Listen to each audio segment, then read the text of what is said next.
Monsieur Moustapha Abba. Vous êtes président de l'association Aide Internationale. Aujourd'hui, on se rencontre ici à la Pouponnière de Médina. Qu'est-ce qui explique votre présence ici? Voilà, merci beaucoup. Nous sommes toujours, nous sommes toujours dans le cadre de nos activités de l'association Aide Internationale.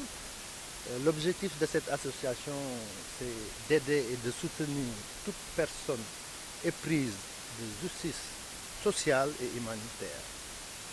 C'est ça notre rôle aujourd'hui, d'aider les gens qui sont dans le besoin, dans l'éducation, dans le social, dans la santé et dans l'humanitaire. Voilà, donc vous êtes là, je reprécise ma pensée. On est là à la pouponnière de la Médina. Qu'est-ce qui explique votre venue ici? Vous êtes venu voir les enfants ou bien vous avez apporté de l'aide ou qu'est-ce qui explique réellement votre présence ici? Voilà, nous sommes venus voir les enfants parce qu'ils ont besoin d'aide actuellement. Parce que la pouponnière de Médina, en fait, c'est un lieu qui regroupe à peu près plus de 80 enfants, de 0, je veux dire, à 2 ans. Et en fait, ces enfants ont besoin d'épanouissement, ces enfants ont besoin d'affection pratiquement. Comme ils n'ont pas actuellement de parents qui sont près d'eux, mais il y a des sœurs qui sont là, qui s'occupent d'eux dans le cadre de leur épanouissement, dans le cadre de leurs besoins d'habilité sociale, dans le cadre de leurs besoins de contact humain, de la chaleur humaine. Et en fait, nous apportons notre soutien matériel, humain et d'amour.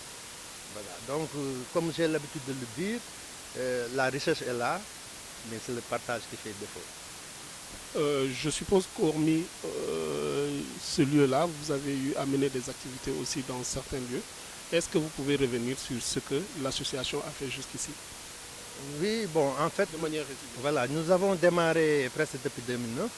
Depuis 2009, nous avons réalisé beaucoup d'actions. Actuellement, on a un partenaire qui est en France qui s'appelle Cora, qui nous aide à participer à la réhabilitation de l'hôpital de Rufisque. Aujourd'hui aussi, on est en train de subventionner les ordonnances de certains patients via les pharmacies.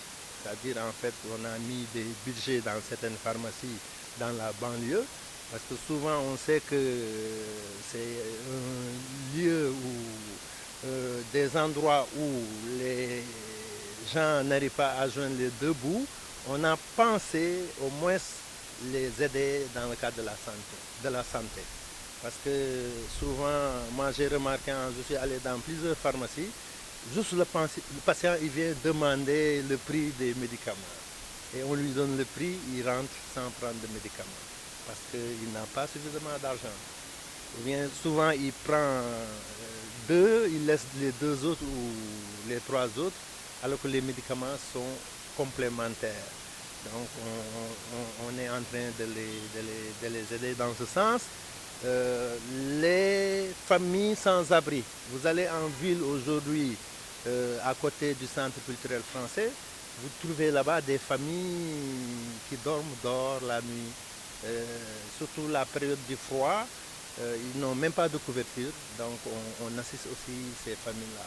Donc dans d'autres hôpitaux, on apporte vraiment notre soutien aux enfants qui sont surtout dans certains hôpitaux. Mais en fait, on va continuer dans ce sens et on demande l'aide de tous. Donc en parlant d'aide, quel est le message que vous lancez aux donateurs ou l'adresse sur laquelle ils peuvent vous joindre? Voilà, donc en fait, le besoin est partout dans Dakar. Il manque juste une volonté et que aujourd'hui, je demande qu'on soit des enfants de cœur.